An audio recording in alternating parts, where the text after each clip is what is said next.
इतनी रात को कहाँ चली सवारी? पास वाली चिप्स की फैक्ट्री में जाने साहब। आलू की बोरी और कुछ नहीं।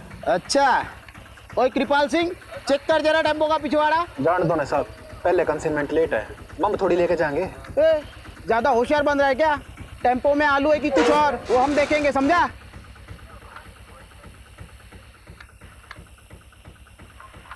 आलू ये साहब। अच्छा बेटा, हमारे कंसाइनमेंट का क्या? अरे महंगाई कितनी बढ़ गई है, आलू 30 रुपया किलो हो गए हैं। अरे इतनी महंगाई में हमें भी तो अपना घर चलाना पड़ता है ना। इतनी महंगाई में हमारे दम आलू निकल रहे हैं। समझ गया साहब। हाँ ए बंद कर, जान दे इसको। ए खोल। हाँ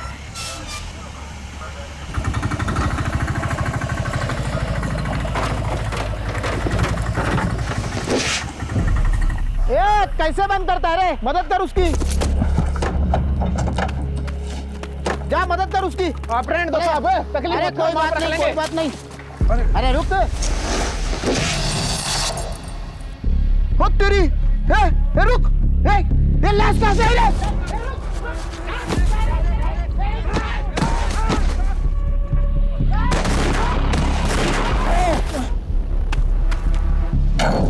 चल चल चल।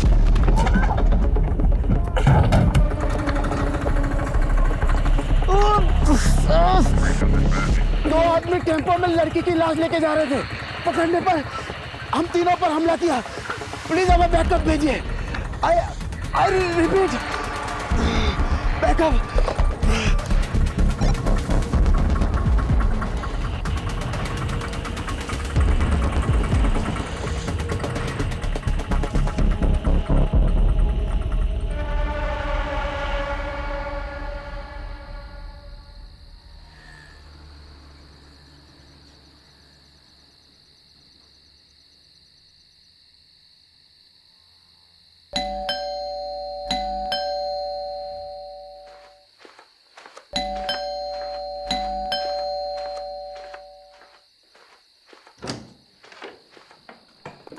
मुझे लगा तुम अपने पापा के यहाँ हमेशा के लिए रुक गई। तुम तो यही चाहोगे ना कि मैं यहाँ से चले जाऊँ, ताकि तुम अपनी माँ की पसंद की लड़की के साथ शादी कर लो। अगर यही सब करना था तो मेरे साथ भागकर शादी क्यों की? कहीं ऐसा तो नहीं कि तुम्हारा मन भर गया है और अपनी माँ की मर्जी का राग अलाप रहे हो? अरे तो क्या करूँ मैं? क्या करूँ? मैंने अपनी फैमिली को समझाने की कितनी कोशिश की, लेकिन वो तुम्हें अपनाने के लिए तैयार नहीं है। मुझे तो लगता है हमें भी अब साथ नहीं रहना चाहिए। अरे जिंदगी भर तो मैं अपनी फैमिली से अलग नहीं रह सकता ना। मुझे तो लगता है कि तुम्हें अपने घर चले जाना चाहिए, अपने माँ बाप के पास, और मैं चले जाता हूँ अपने माँ बाप के पास। बस सबकी प्रॉब्लम सॉल्व। शादी के 1 साल बाद तुम कह रहे हो कि तुम्हारे घर वाले नहीं मान रहे और तुम्हें अब घर वापस जाना है और उनकी मर्जी से शादी करनी है। अगर यही सब था तो मेरे साथ शादी क्यों की भागकर? तो मेरी फैमिली तुम्हें अपनाना क्यों नहीं चाहती? जरा ये भी तो सोचो। तो तुम कहना क्या चाहते हो कि इन सब में मेरा दोष है? वो मुझे नहीं पता। मुझे पता है कि तुम कैसे आदमी हो। अरे अच्छा आदमी नहीं हूँ तो छोड़ के चली क्यों नहीं जाती? कहाँ जाऊं? अपने बाप के पास या कहीं और, लेकिन मुझे माफ करो। बाप के घर, वही तो प्रॉब्लम है ना। वो कहते हैं ना, शादी के बाद एक लड़की अपने पति में बाप की परछाई ढूंढती है, और शायद जाने अनजाने में ना मैंने कुछ ज्यादा ही ढूंढ लिया। इसके बाद एक लफ्ज और बोला ना तो मैं भूल जाऊंगा कि तुम मेरी वाइफ हो। कुछ कर बैठूंगा मैं।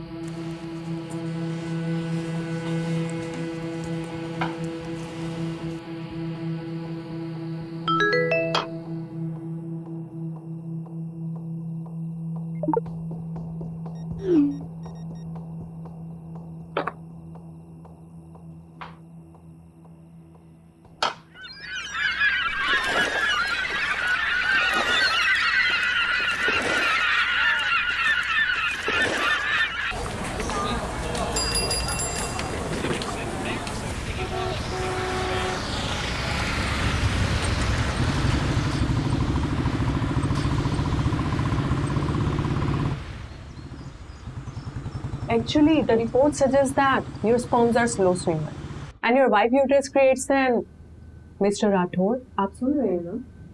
Mr. Rathod. Oh, I'm sorry. So I was saying, आप लोग जितनी जल्दी इस चीज को एक्सेप्ट कर लेंगे, उतनी आसानी होगी आपको अगला डिसीजन लेने में। किस चीज को एक्सेप्ट करना है? सुन भी रहे हो तुम? Mr. Rathore, the report suggests that your sperms are slow swimmers and your wife uterus creates an inhospitable environment for the eggs to develop. अगर मैं आसान लफ्जों में कहूँ तो आप दोनों नेचुरल प्रोसेस से बच्चा नहीं कर पाएंगे। बाकी इसके आगे आप दोनों क्या डिसीजन लेते हैं वो आप पर डिपेंड करता है। तो क्या डिसीजंस ले सकते हैं? देखिए आपके पास दो ही ऑप्शंस हैं, या तो IVF या फिर अडॉप्शन। ये तो होना ही था। मतलब घर की तरफ है ध्यान तुम्हारा? कुछ हुआ नहीं कि बस क्राइम सॉल्व करने निकल पड़ते हो। सुलोचना, वो मेरा काम है। और तुम्हें क्या लगता है मुझे शौक है तुम्हें अकेला छोड़ के जाने का? और तुम मुझे क्या सुना रही हो? डॉक्टर बोल रही है ना कि हम दोनों में कमी है। तो कमी तो होगी ना, एक अड़चन की तरह हूं मैं तुम्हारी लाइफ में। देखिए कपल्स थेरेपी नहीं है, फर्टिलिटी। आप 1 मिनट चुप रहिए जी। मैं पिछले 6 महीने से घर पर ही हूँ, इतना काफी नहीं है क्या? हाँ, और तुम चाहती क्या कि मैं काम छोड़ दूँ? तो पिछले 6 महीनों से मेरे लिए नहीं हो घर पे तुम। चलो उठो, चलो उठो, बंद करो इस स्पर्म का नाटक। चलो चलो चलो। अरे मैं यहाँ से कहीं नहीं जा रही। तुम्हारी ईगो की वजह से तुम ये मानने के लिए तैयार नहीं हो कि तुम कभी बाप नहीं बन पाओगे। ईगो? वो भी मेरा? हाँ मैडम, आप क्या कह रहे थे? Inhospitable environment. ये है हमारा इनहॉस्पिटेबल एनवायरनमेंट। चल क्या रहा है यहाँ पे? What is this?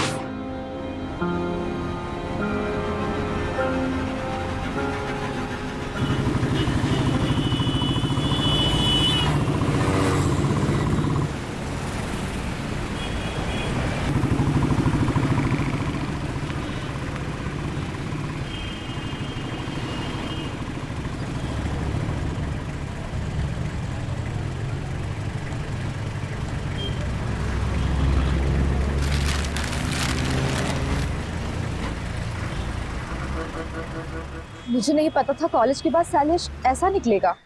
बात सिर्फ वो नहीं है, बात ये है कि उसने मुझ पर हाथ उठाया। अपने पापा और चाचा से नहीं कह सकती? वो भी तो सब एक ही मिट्टी के बने। अब जो भी करना होगा मुझे अपने दम पर करना होगा। पर तू करने क्या वाली है नीतू?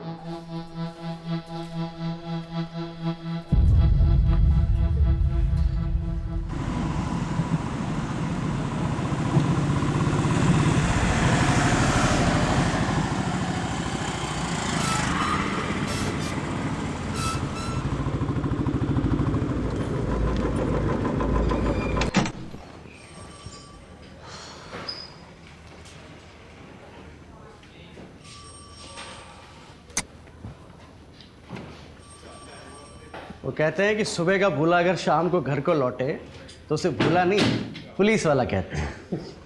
सारी दुनिया बदल जाएगी लेकिन तेरी बातें नहीं बदलेगी कमलेश। कैसा है? एकदम बढ़िया सर। बस सोचा था कि आपके जाने के बाद इस केबिन पे मेरा एक छत्र राज होगा। दिन में सपने देखना बुरी बात है। अपने पुराने पार्टनर का ऐसा स्वागत करेगा? अरे नहीं।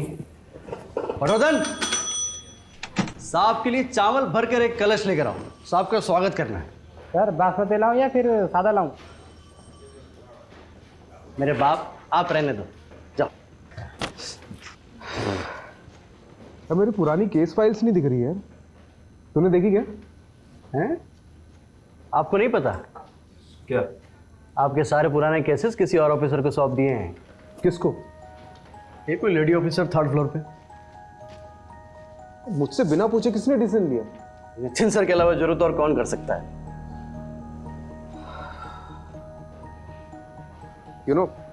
जब तुम्हारा ही बैचमेट तुम्हारा बॉस बनकर तुम्हारी बजाने लगे ना, तब जाके हम लोग को अपनी औकात समझ में आती। तू देख नितिन की तो मैं अब। हाँ जाइए जाइए सर, जम के धोना, मैं देखता हूँ। Nitin, welcome back Rajiv. नितिन कुछ बात कर रहे हैं। राजीव अभी मेरे पास टाइम नहीं है। I have to rush to MP Khurana secretary I heard मेरे केसेस किसी और को दे दिए गए। That's because you are assigned to a new crime detection unit. मुझसे पूछे भी ना। What? राजीव, इस डिपार्टमेंट में सबसे पूछ के काम करूंगा तो डिपार्टमेंट चलेगा नहीं। बाकी मैंने तुम्हें पूछना जरूरी नहीं समझा। जरूरी समझा?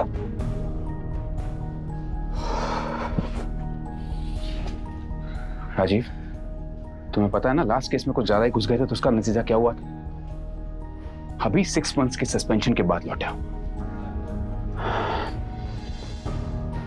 Don't get too emotional about it. Rajiv, I fully value your space in our department. But right now I want you to be a team player. फिलहाल के लिए मैं चाहता हूं कि तुम नए नए केसेस हैंडल करो।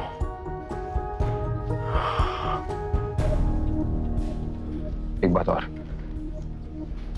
जब तक हम दोनों इस बिल्डिंग में साथ में काम कर रहे हैं तब तक तुम हमें नितिन सर या सर कहोगे। Is that clear? Yes sir. Good. एक नया केस आया है। गुड़गांव दिल्ली बंदोबस्त में हमारे कांस्टेबल्स ने 2 आदमियों को एक लड़की की लाश ले जाते हुए देखा। अनफॉर्चुनेटली क्रॉस फायरिंग में हमारे 3 कांस्टेबल्स इंजर्ड हो गए। हेड कांस्टेबल रस्तोगी तुम्हारे कॉन्फ्रेंस रूम में इंतजार कर रहा है। Take Kamlesh along and find that missing body. Yes sir. And Rajiv, I know you'll do your best.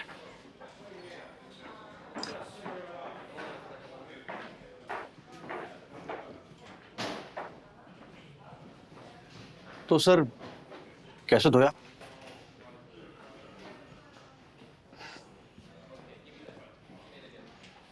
चल दिखाता हूँ।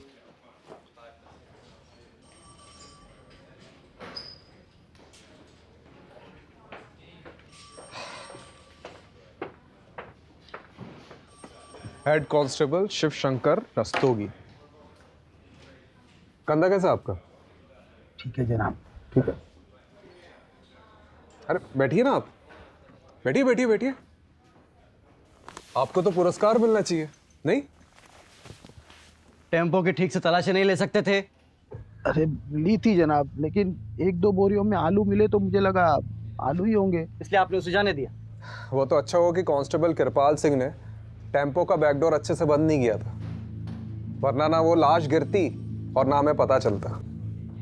देखा, ये ऐसे दिखते थे।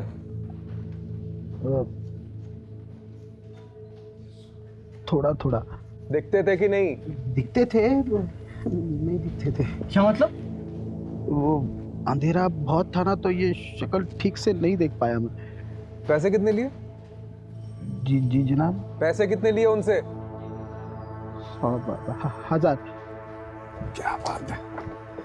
मतलब रात को 3 बजे एक अनजान टेम्पो बोरियों से भरा हुआ आता है, उसकी बिना तलाशी लिए महज 1000 रुपए के चक्कर में आपने उसे जाने दिया, और बाद में उसी टेम्पो में एक लड़की की लाश मिलती है। कमलेश, मैंने बोला था ना, इनको तो पुरस्कार मिलना चाहिए। चलिए अब आपका दम आलू निकालते। डंडा लेके मेरा। साहब गलती हो गई। अरे खड़ा क्या, डंडा लेके आ। साहब वो कोई पास की फैक्ट्री में जाने की बात कर रहे थे। क्या? वो किसी चिप्स की फैक्ट्री में जाने की बात कर रहे थे। तो रिपोर्ट में कौन लिखाएगा, तुम्हारा ताऊ? जनाब हड़बड़ी में भूल गया मैं। कमलेश जी। वैसे चांसेस तो बहुत कम है, फिर भी पता करते हैं कि चिप्स फैक्ट्री में उस रात कोई टेम्पो गया था कि नहीं। राइट। हाँ चलो जनाब एक मौका दीजिए ना मुझे गलती सुधारने का, सिर्फ एक मौका प्लीज।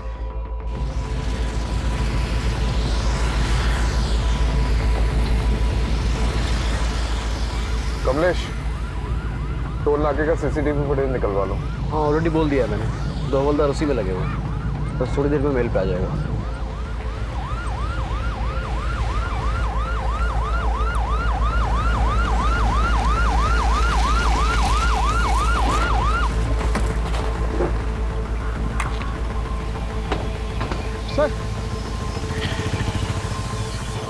सर लड़की की लाश यहाँ पर गिरी और वो लोग वहां से भाग गए।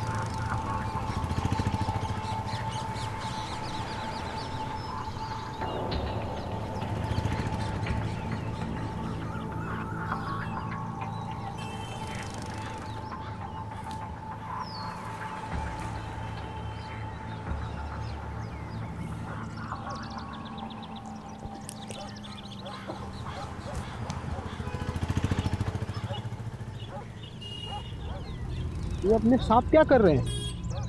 ये अपने राजीव साहब का सुपर पावर है, इसको बोलते हैं डिडक्शन।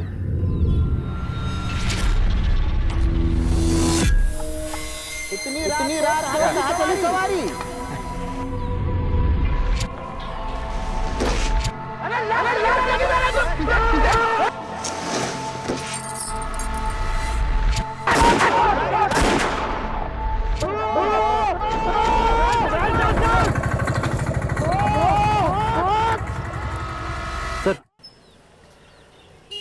सर ये कांस्टेबल पटवर्धन ने पास के टोल नाके से सीसीटीवी फुटेज भेजी है।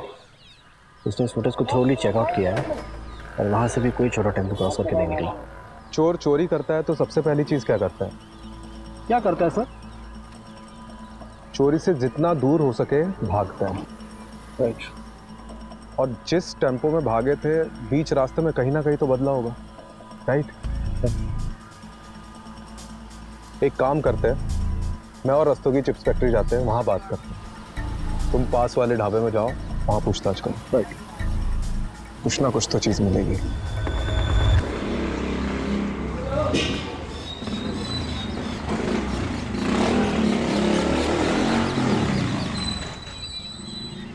आओ मैडम, लाओ। आओ मैडम, बहुत बढ़िया जगह दिखाएंगे। आइए आइए मैडम। अरे ऐसी जगह आपको ढूंढने से नहीं मिले। अरे अरे यार, करता हूँ। चलो कर रहा हूँ, रखो फोन रखो। आ जाओ मैडम। देखिए, जब रात में कहीं जाना हो ना तो स्विच बोर्ड यहाँ पर लगा हुआ है, यहाँ से आप लाइट जला दीजिएगा। आइए। अरे आप भी क्या याद करेंगे, दिखाते हैं आपको। देखो, आप तसल्ली कर लो, आराम से देख लो। ये विंडो खोलता हूँ और दोनों तरफ आप इसमें वेंटिलेशन है, ठीक है? आप आराम से तसल्ली करके बताओ। मेरी बात सुनिए, मोहल्ला भी थोड़ा वैसा सा लग रहा है और रूम भी बहुत छोटा है। अरे देखिए मैडम, बिना डिपॉजिट के दिल्ली शहर में और कोई जगह नहीं मिलेगी आपको। हाँ, लेकिन आप कुछ तो कीजिए। अरे नहीं रहने आई हो क्या यहाँ पर? सोच रही हूँ। अरे सोचना क्या मैडम, देखो इसको डन कर दो एक बार में। नहीं, आपकी जगह और दूसरे बहुत से लोग लगे हुए लाइन में। ठीक है, डन कर दीजिए। आप डन कीजिए, तसल्ली से डन कीजिए। और रात बिरात कोई दिक्कत हो तो मैं हूं ना यहाँ पे, आप जब मर्जी फोन कर सकते हैं मुझे। मेरा नाम सरगुन है। नीतू।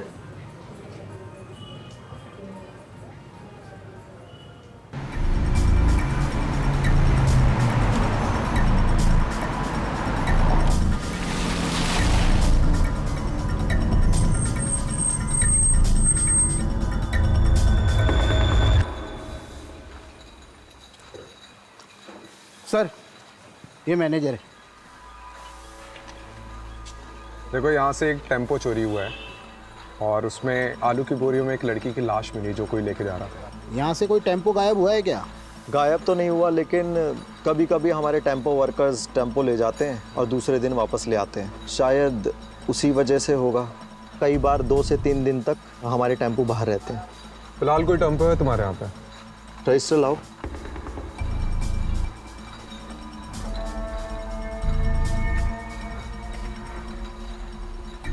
जी सर, सफ़ेद छोटा टेम्पो। ये दोनों तुम्हारे यहाँ काम करते हैं? नहीं अरे ठीक से देखो। सर, जहाँ पे जितने भी लेबर्स काम करते हैं ना, उनका डेटा मेरे पास रहता है। ये दोनों हमारे यहाँ काम नहीं करते। फिर तो ज़रूर टेम्पो चोरी हुआ है। सीसीटीवी फुटेज चेक कराओ। ये देखिए सर।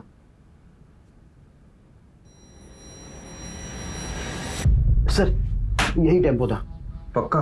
अरे सर, नींद में भी उठा के पूछोगे ना तब भी मैं यही कहूँगा। लेकिन सर, ये दोनों की शक्लें ना ठीक से दिखाई नहीं दे रही हैं। लेकिन रजिस्ट्रेशन नंबर तो दिखाई दे रहा है ना? यस। इसको जमीनी आपातल कहीं से भी खोज के निकालते हैं। जी सर। नंबर नोट करो उसका। जी।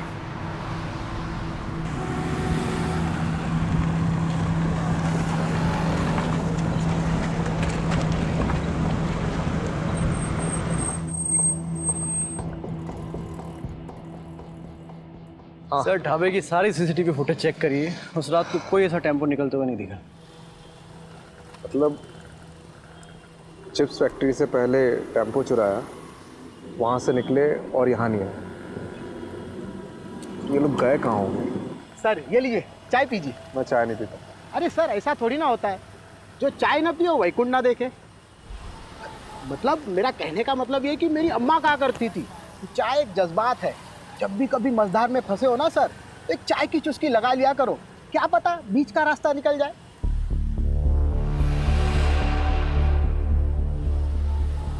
बीच का रास्ता? रस्तोगी जी, ये जो अपना बाईपास है, यहाँ से कोई बीच का रास्ता निकलता है? चाहता है ना सर, इसलिए कहा ना सर, चाय पी लीजिए। रस्तोगी जी, आपकी अम्मा बहुत सही कहती थी।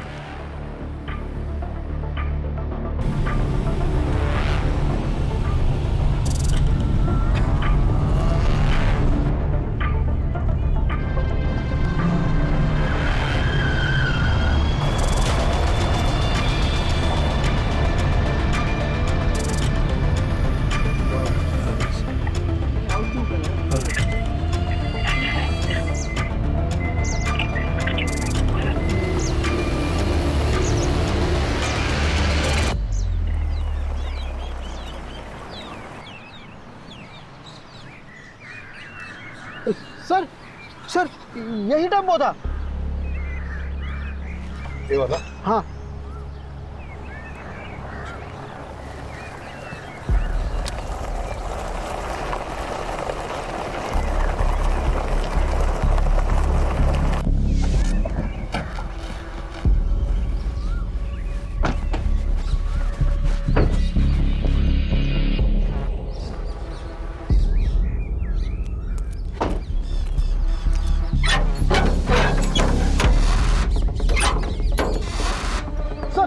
पक्का यही टेम्पो था सर।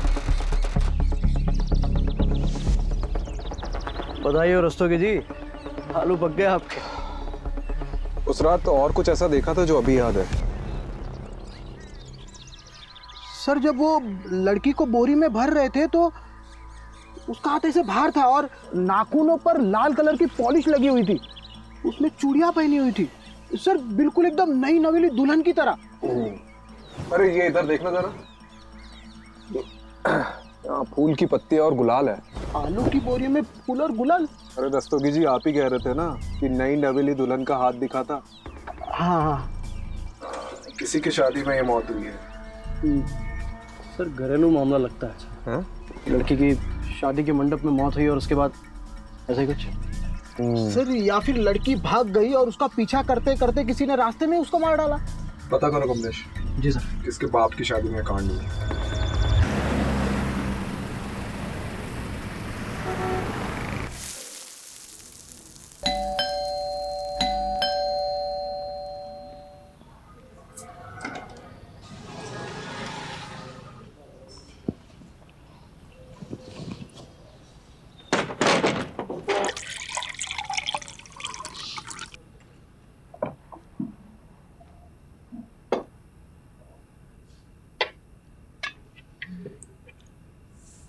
आज का दिन कैसा था?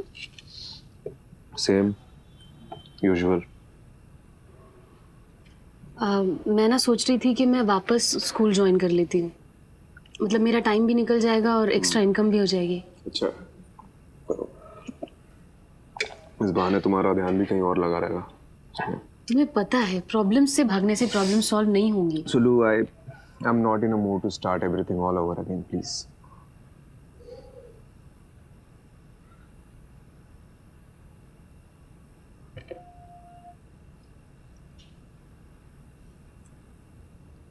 तुमने भस्मासुर की कहानी सुनी है? क्या? भस्मासुर?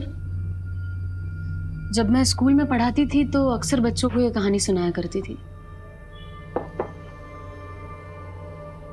क्या है इस कहानी में? भस्मासुर नाम का एक दानव था जो देवताओं की शक्ति पाना चाहता था।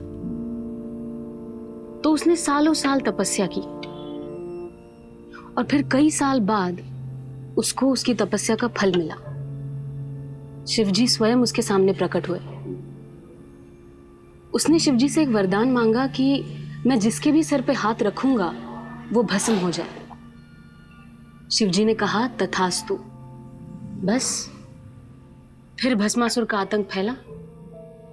वो जहां भी जाता था किसी के भी सर पे हाथ रख देता था और वो इंसान भस्म हो जाता था। खौफ के साथ साथ उसका घमंड भी बढ़ने लगा। एक दिन उसने सोचा कि मैं शिवजी के सर पे हाथ रख देता हूं। शिवजी परेशान हो गए तो शिवजी इस समस्या का हल मांगने विष्णु जी के पास पहुंचे। विष्णु जी ने एक अप्सरा का रूप लेकर भस्मासुर को ऐसा फंसाया कि अपने ही घमंड में चूर वो खुद के ही सर पे हाथ रख बैठा और भस्म हो गया।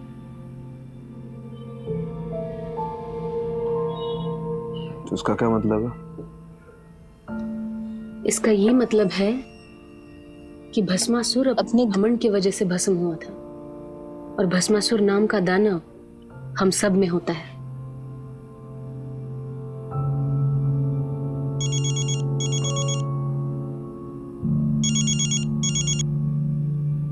हाँ कमलेश,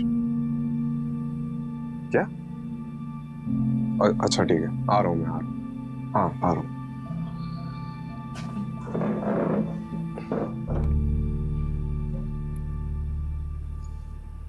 बैरिकेड क्यों नहीं उधर लगवाओ, जाके जल्दी चेक करो। अरे पब्लिक नहीं चाहिए मेरे को इधर, अंदर कोई भी क्रॉस नहीं करना चाहिए। लग क्या रहा, मजाक चल रहा है मेरे साला। सर 2 दिहाड़ी मजदूर काम से लौट रहे थे, यहाँ कुएं के पास पानी पीने के लिए रुके तो लड़की की लाश दिखी। लाश पूरी फूल चुकी है सर, बड़ी मुश्किल से ऊपर लाए हैं।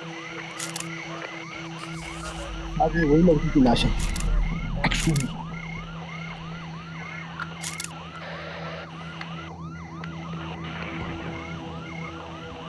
इसका फॉरेंसिक टेस्ट करवाओ। Right sir. पता लगाओ कि ये प्लॉट किसका है। Right sir.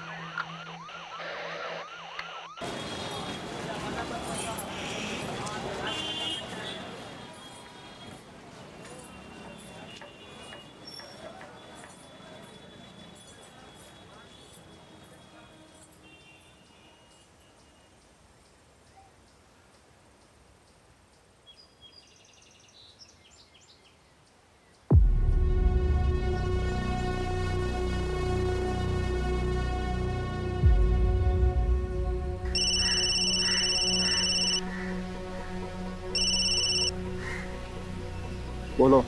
कैसे हो पापा? क्यों फोन किया यहाँ? एक बेटी को अपने बाप से बात करने के लिए वजह चाहिए। मेरी बेटी मेरे लिए मर चुकी है। तूने शैलेश के साथ भागकर मनमानी कर ली ना, अब क्या चाहिए तुझे? पापा उस बात को कई साल हो गए, आप अब तक नाराज हो। तो तुम क्या चाहती हो? जो भी हमारे साथ हुआ वो सब भूल जाए? मैं जानती हूँ मैंने आपको बहुत दुख पहुँचाया है। आप गुस्सा करिए, डांटिए, चिल्लाइए, पर एटलीस्ट मुझसे बात कीजिए पापा। मेरी बेटी मेरे लिए मर चुकी है, तू बार बार फोन ना करे कर।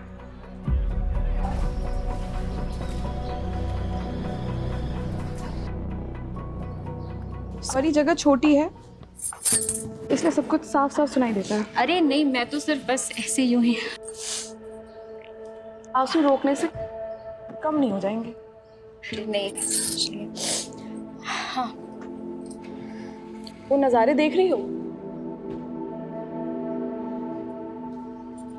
बड़े ही रंगीन लगते हैं और असल में कितने राज छुपा रखे होंगे।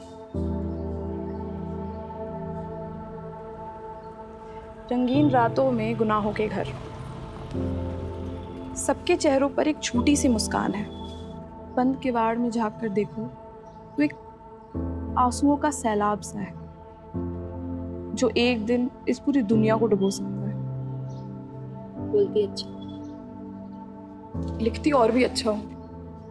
खैर, कोई इस दिमाग में देखना ही नहीं चाहता, सबको तो बस जिस्म की भूख है। तुम जिस चीज से गुजर रही हो उससे हम सब गुजर चुके हैं। ये जो हमारी कमियां हैं ये एक तरीके से हमें बांध कर रखते हैं, जिससे हम सबकी कमियां एक दूसरे की ताकत बन सके। और ये ताकत कैसे बनती है? फिलहाल तो एक दोस्त बनकर। इस लड़की की मौत कुएं में डूबने से पहले हुई है। इसके बॉडी में मेडिसिनल एनेस्थेटिक के भारी डोज मिले हैं। मतलब इसकी मौत एनेस्थेटिक ओवरडोज से हुई है। सबसे अजीब बात है कि इसके बॉडी में से यूट्रस गायब है। यूट्रस मतलब? गर्भाशय। और यूट्रस को बड़े मेडिकल प्रिसिशन से अलग किया गया है, जैसे कोई मेडिकल एक्सपर्ट ने किया हो।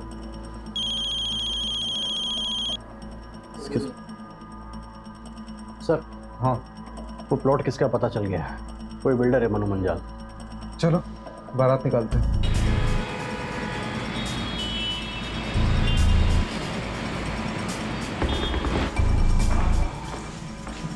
बड़ा बिल्डर लग रहा है।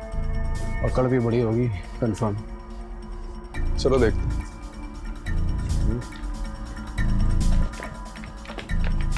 प्लॉट तो प्लॉट ही होता है, अब हर प्लॉट पे तो नजर रख नहीं ना सकते जी। लेकिन आपको सिक्योरिटी तो रखनी चाहिए थी ना।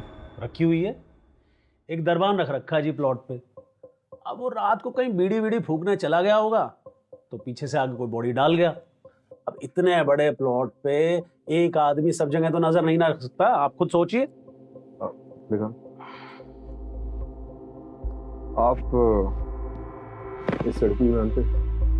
मैं लड़की वड़की नहीं रखता जी, हम तो फैमिली वाले आदमी हैं। ऑफिस से घर, घर से ऑफिस, साल में 2 बार तो माता वैष्णो देवी के दर्शन करने जाता हूँ जी। लड़की वड़की के चक्कर में हम नहीं पड़ते। अरे भाई साहब, इनके कहने का मतलब ये है कि आपने पहले कभी इस लड़की को देखा है जिसके हाथ में कोई टैटू वगैरह हो? देखा है, अभी देखा है जब आपने दिखाया बस। मैं क्या कह रहा हूँ जी, आप भी कोई प्लॉट देख लो, कुछ पसंद आ गया तो बढ़िया डिस्काउंट दे देंगे, आप लेकर भाभी जी को गिफ्ट कर देना है। या भाभी जी को प्लॉट वगैरह पसंद नहीं है। अच्छा जी, तो फिर क्या पसंद है जी भाभी जी को? बच्चे पसंद है जी।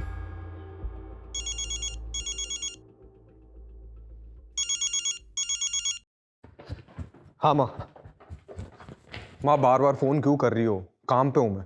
तू काम पे रहता है ना, इसीलिए सब कुछ हुआ है। बताया मुझे सुलोचना ने। अरे सुलोचना को आपको बताने की क्या जरूरत थी? तो क्या किसी पड़ोसी को बताती? सब मेरी गलती है। तुझे और सुलोचना को अकेले शहर जाने दिया मैंने। अरे माँ, हम बच्चे थोड़ी है, खुद के डिसीजन खुद ले सकते हैं। बड़ा आया डिसीजन लेने वाला। मेरी बात सुन, मैंने सुलोचना को कुछ घरेलू नुस्खे बताए हैं, तू भी बोल देना। और हाँ, एक बात और मैं एक बता देती हूँ। एक बाबा हैं जिनकी भस्म खाने से संतान सुख का सौभाग्य मिलता है। सुलोचना को लेकर के जाना और उनका मत्था टेक करके आना। अरे माँ, क्या नाप शनाप बके जा रही हो? मैं कोई बाबा के चक्कर में नहीं पड़ने वाला हूँ, ठीक है? मैं रख रहा हूँ, बाद में बात करता हूँ। सर, उस लड़की का पता चल गया है। कौन है? जेबी नगर रेड लाइट एरिया, वहाँ के रहने वाली एक कॉल गर्ल थी। आज सुबह उसकी सहेली ने मिसिंग रिपोर्ट लिखाई, शायद ही हुई हो। जेबी नगर? बहुत सुना है इस एरिया के बारे में। चलो आज देख भी लेते हैं। चलिए।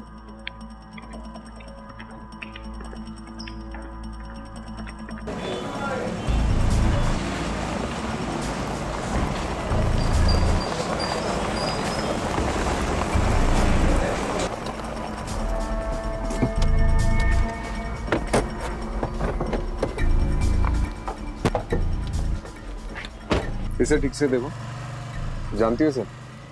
इधर न रिया का, ये मेरी रिया मेरी दोस्त है साहब। इसे आखिरी बार कब देखा था? 6 दिन पहले। 6 दिन पहले किसी के साथ देखा था?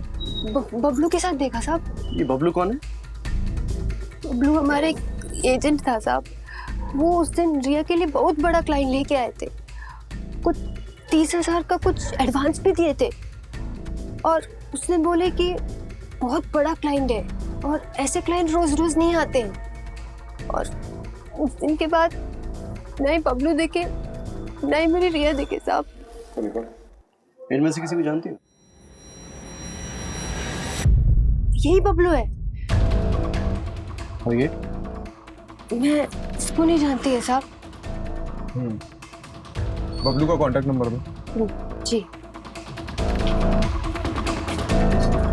बबलू का फोन ट्रेस करवा और उसकी लास्ट लोकेशन पता कर। सर, आपको नहीं लगता उसने अपना फोन डिस्कनेक्ट कर दिया होगा? यार तो यही है, लेकिन अगर एक बार भी फोन स्विच ऑन किया ना तो हमें पता चल जाएगा। चलो लेट्स गो।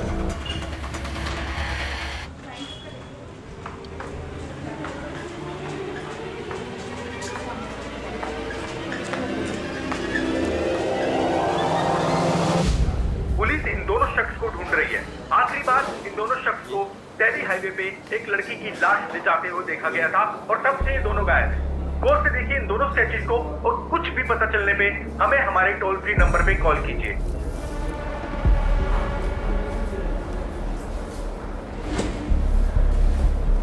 ओ भाई,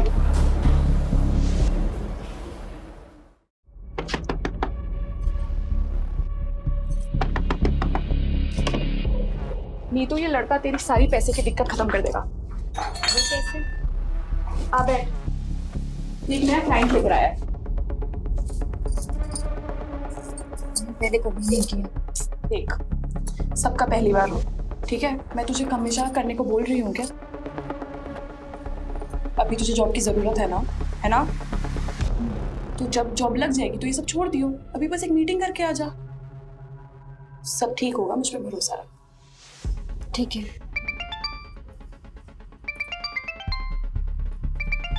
तू असलम से सारी डिटेल्स ले ले, मैं अभी आती हूँ। लेकिन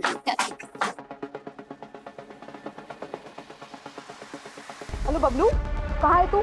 ये न्यूज़ में क्या आ रहा है? ये सब मैं तुम्हें बाद में बताता हूँ।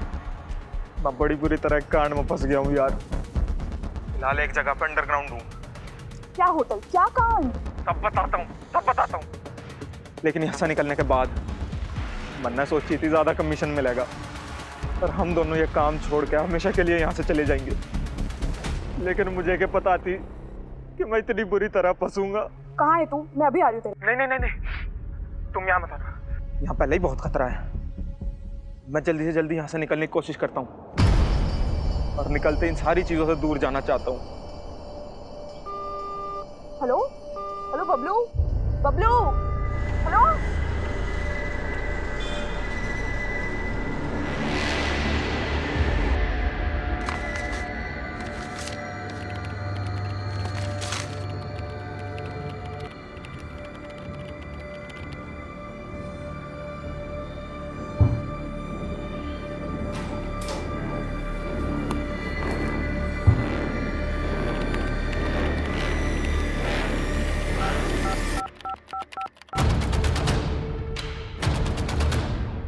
बबलू हमारे लिए मुश्किल पैदा कर सकता है, क्या करूं?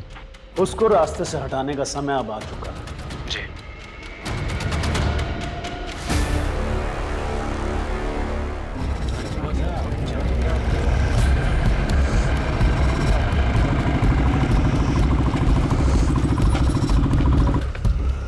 बबलू की लोकेशन कहाँ की मिली? सर शास्त्री नगर के एक होटल की मिली है, पास ही के एक ढाबे के वेटर ने आज सुबह उसे देखा। चलो लेट्स गो।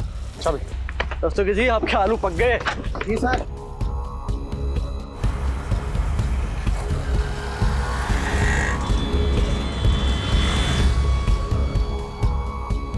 रास्ते की चाबी।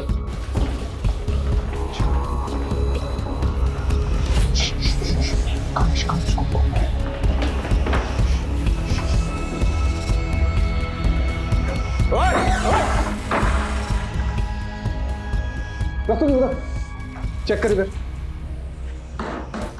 सर कोई नहीं है। सर इधर भी कोई नहीं है। तू गया किधर? सर लोकेशन तो यहीं की थी। तो हवा में उड़ गया क्या वो?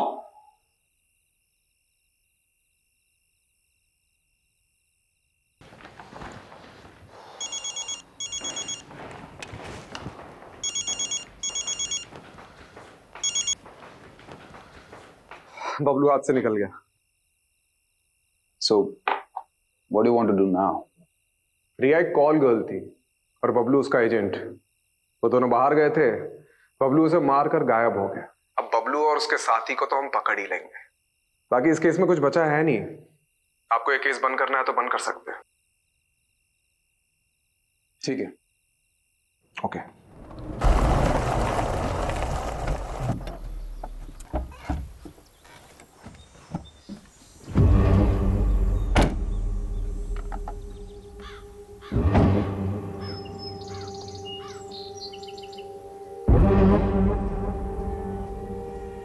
यो कौन सी जगह है भाई?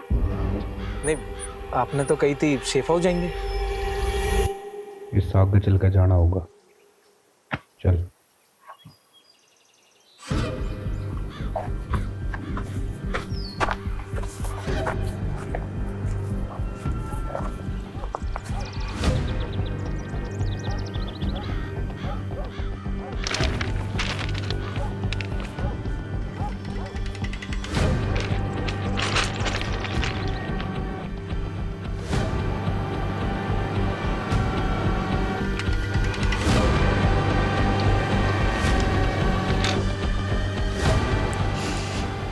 क्यों भाई? क्योंकि तू हमारे बारे में जरूरत से ज्यादा जान चुका है।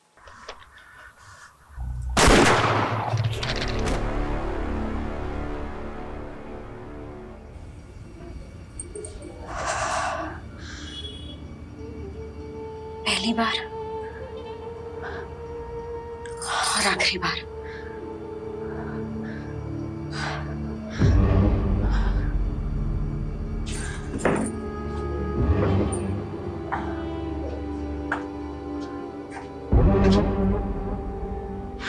बार बहुत नर्वस हुई थी। तुझे भी आदत पड़ जाएगी धीरे धीरे। आदत ही तो नहीं डालनी है।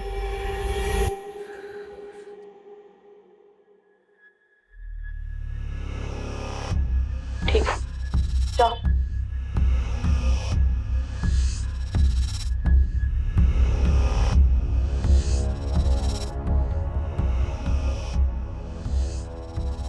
कितना कमीशन लिया इसका? 10,000। दोस्ती का नाटक करना जरूरी था? नाटक नहीं था। तो फिर? जिंदगी का दस्तूर है, हमारे साथ हुआ है तो दूसरों के साथ भी करना पड़ता है। ऐसा होता है और ऐसा हमेशा होता रहेगा।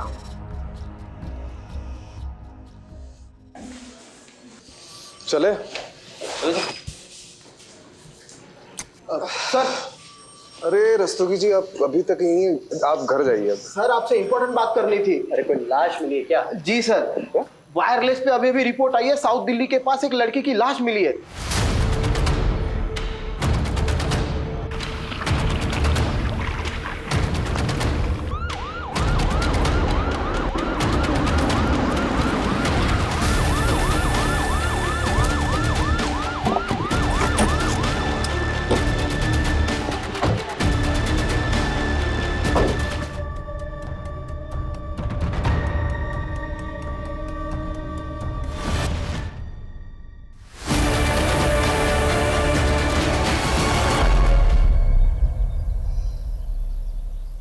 एक हफ्ते में 2 लड़कियों की लाश मिली है।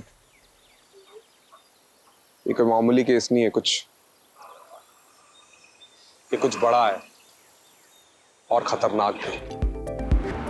Okay guys, bye. Bye Nisha, good night.